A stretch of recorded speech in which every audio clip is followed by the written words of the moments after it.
Chad's Electoral Commission made a surprise announcement on Tuesday that a presidential election to end 3 years of military rule will take place on May 6th, several months earlier than planned. And of course, the election will mark a return to constitutional order and the end of General Mahamat Idriss Deby's transitional period in the Central African country, the commission actually said. The 37-year-old Deby became leader of Chad's Transitional Military Council in April 2021 after his father, Idriss Deby Itno, died while fighting northern rebels. The rebels said they wanted to end the older Deby's 31-year rule. The younger Deby took over and promised to head an 18-month transitional council, but in October 2022, he dissolved the council and declared himself interim president.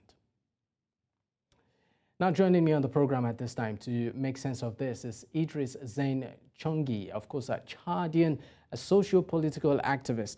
Thank you for joining, of course, the conversation once again. Thanks for having me. Little correction for the name, Ibrahim Zain Chongi. All right, thank you for that update. Well, I mean, let's start off with a bit about you. Before the program, we had a bit of conversation. We talked and you told me a little bit about your run-ins with the current administration, how at some point you were arrested and then, in exile. I mean, I would just want you to just give us, a bit of what you've had to go through, in the name of fighting for what you believe in. What we are fighting for, what we are missing. We are missing justice in Chad. There's a gruesome dictatorship. There's a massive abuse for human rights. There's a tribalism. The nation have been taken hostage by Idriss Deby and his cohorts. So any other voice should be spelled out. So people have been killed, been discriminated, women have been raped on daily basis. Opposition voices have been gunned down on daily basis right from 1990 to this minute, what we are talking about. So I wasn't an exception, only I was luckier than many colleagues, many compatriots, noble people who are asking the justice and the equality among Chadians who are gunned down. Some have been missing. We don't know where they have gone. So summary killing is a daily business. So the serious confrontation I had with the dictatorship of Deby, when I wrote an article, gang rape. 7 schoolboys kidnapped their classmates, a little girl from their school, took them to their house, and then they raped her, recorded the crime, then uploaded to the internet. And then all those 7 children are belonging to the children of Deby's family. So I had to exercise, to pen, to write out what is going on is unacceptable. Where the law, where in this era, how do we live in such a miserable condition and situation? So in fact, they raided my house. In fact, even the newspaper, which has published the article, went and raided. They arrested the chief auditor. And they wiped out that article from the system of the newspaper. So I had to run away. I had to leave that miserable place because the next thing is my life. So when I was even in exile, I wasn't safe. The same dictatorial family, which have been killing many Chadians in the neighboring countries, in Sudan, in Libya, in Nigeria, in Niger, in Cameroon, in France, and many places, many opposition voices have been followed and gunned down in all those countries. So I wasn't safe, actually. I have been kidnapped by some irresponsible figures, which have been paid by dictator Deby, solitary confinement for 651 days for no wrongdoing, for no trial. And unfortunately, that country where I was, it was a democratic system. So all sort of dehumanization, of torture. So those organizations worked as a surrogate father. So finally, well, as I said earlier, I'm luckier than many of my precious colleagues who have lost their life. This are really, really scary and, of course, quite unfortunate events you've had to go through personally. But let's fast forward to what is about to happen in Chad, talking about the elections. My first question to you on that will be, do you think that the statement being released by the commission, do you think that it's credible, it's tenable? What I'm saying is, do you think, number one, the elections itself will hold as at when announced? And before we now go into the process itself, do you think the assurance by the administration is something we can take to the bank? So just a point prior to, sorry, I was adding just a point. As we're talking to, I'm talking to you, at the moment in my life, I'm not safe. And in fact, I have been threatened. A person, as I'm in Nigeria, a person, because of me, a hitman, have been sent from Chad and is working in Chadian embassy in Abuja at the moment. Imagine. So the same person. I'm sorry. Do you have concrete evidence to that? Because that's waiting. In fact, we had a dialogue. If you need, I will give you the clip. The man was saying, if I want to harm you, I can harm you at the moment in a public place on a street here in Abuja. Imagine. So we have many other, we can talk about it. So in fact, we have been sending informants to get where's my movement, what am I doing, whatever. I was asking, how do you send such people? How do we get information about you? That's what he was telling me. So you have been sent because of getting information about my little personality. I'm not against anybody. Only we're asking for justice and equality in our hostage nation. And do you think this election would hold and will produce that? Definitely. Just let me give a little point. From 1960 to date, no single Chadian president voted in or out. Election will take place, but the nature of the election, just for the sake of election or nominal election, is not reality. Why? Because the chairman of the electoral commission, committee, is a member of the Deby family, the Deby family party, MPS, the party which came from the armed rebellion. Later, they married to so-called democracy. Had never been democracy in Chad, had never been election, but everybody knows the outcome of that. There will not be election, only rigged election, what we will have. The only person who was challenging this game of the illegal process was Yahya Dillo. Yahya Dillo was able to spell out and to speak because he was from that family. If he was not from the family, had been gunned down from the first minutes. So now they eliminated him. They killed him with summary killing, extrajudicial killing. For him, should not spell out tomorrow. So today, in Jamena is a war zone. Now, Jamena became a concentration camp, a house-to-house such exercises to threaten everybody. No one should be able to say no against the so-called forthcoming election. We also understand that, of course, it might not be yet verified, but how many, it's not yet known how many candidates will run in the May 6th post, but last month, Chad's a former ruling Patriotic Salvation Movement Party, or MPS, said that Deby will be the party's nominee. It's not verified yet. Also, a group of some, 127 opposition leaders met on Monday, a day before the election date was disclosed, to select a candidate. They too decided to support, Deby. Now, what does this reflect of the process? Let us clarify those points. First of all, that MPS it was a rebel movement, seized the power in 1990. So had been there on the throne. So now, definitely, they are going to bring Mahamat Idriss Deby, even though he was not a member of the party. He was just in charge of the presidential guard.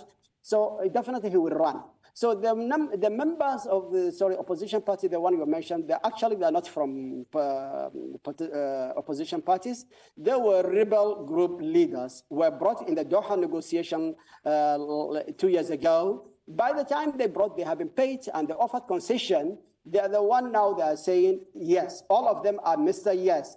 All of them are serving members of the Chadian National Assembly. None of them have been voted. All were appointed by Deby for them to give room for Deby to come and remain on the power for the next 45 to 50 years. That's the plan.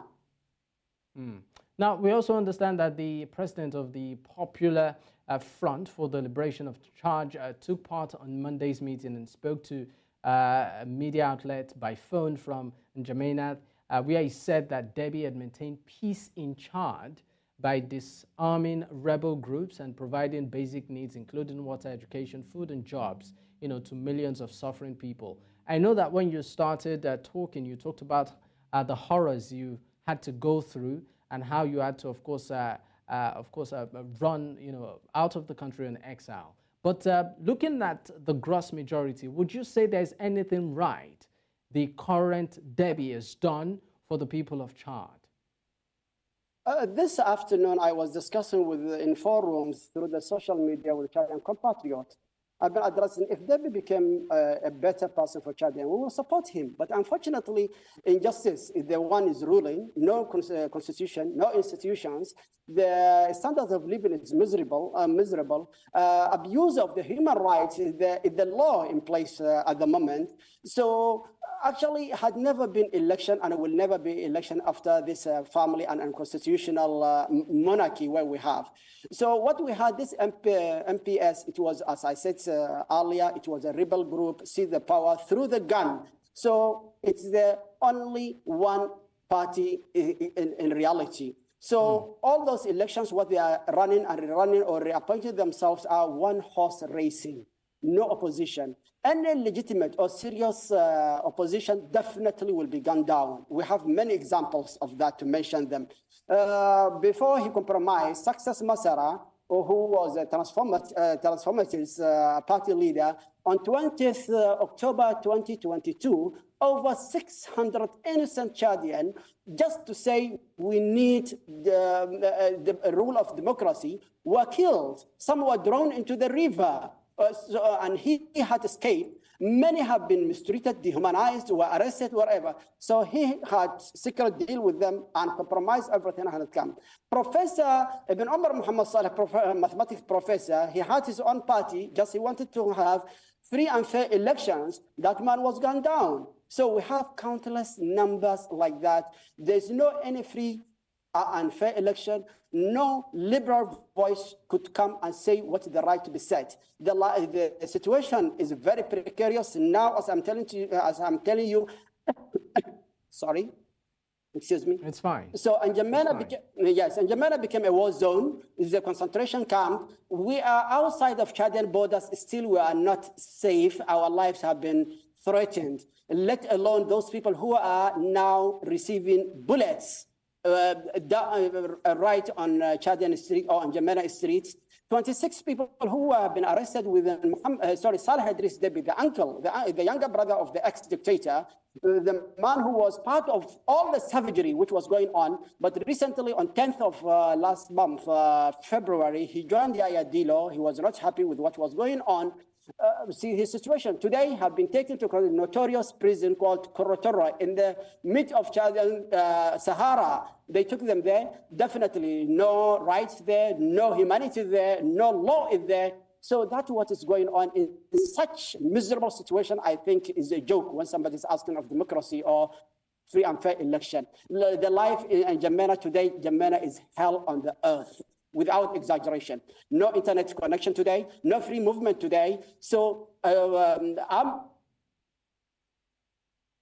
the controlling on the street. So heavy armament everywhere, house to house, such exercises which are going on, unfortunately. Really unfortunate. I mean, before we leave or before we go, if you had the opportunity to meet with the Chadian leader as of today, talking about Deby, what would you tell him? Well, actually, 2022 negotiation of Doha, they invited me there. And before then, when I was in solitary confinement as a captive, also they offered to me as a negotiation. We only need justice and equality. Chad for all Chadians. Chadians should be equal. Today, I am ready to support Deby with all what I can if he works for the interests of Chadians. We don't have a problem. But the tribalism is there, injustice is there. In fact, there's no term to describe. When they were invited, what am I going to discuss and negotiate with you? For killing innocent Chadians? for embezzling Chadian resources, for having classes in Chadian first-class community, second-class community, third-class community, mass raping on a daily basis, our minors, our children. So what am I going to negotiate with you on it? We need rule of law, justice, equality, Chad for all Chadians, and I'm ready to be with them in their support without getting anything in return. Now, there's also the issue of the rebels. We understand, of course, that the father of the current leader of Chad, talking about Deby Sr., actually did, die while fighting these rebels. Do you think that should Chad transit into civilian rule, do you think the country is strong and ripe enough to face these rebels?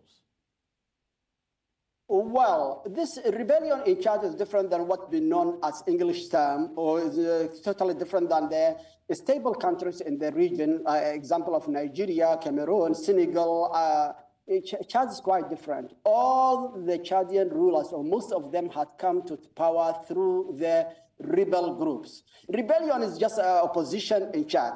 Rebellion, if you don't have your arm to oppose, definitely your end will be like the Yahya Dello, like the one of Abbas Koti, Yaqub, like Professor... But you also have insurgents. I'm sorry, but you also have insurgents like the Boko Haram, and many of these terrorist groups that, are wreaking havoc along. No, my brother. Just Boko Haram insurgency is the regional insurgency where the Chad basin between Chad, Nigeria, Cameroon, Nigeria. But Chad is also affected.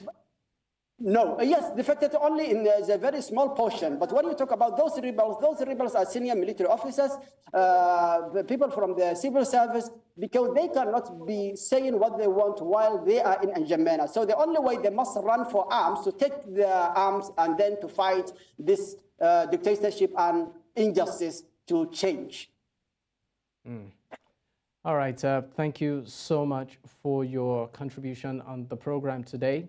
Ibrahim Zain Konji, thank you once again, Chadian socio-political activist. Thank you for your time, and please stay safe. Thank you. Thanks for having me.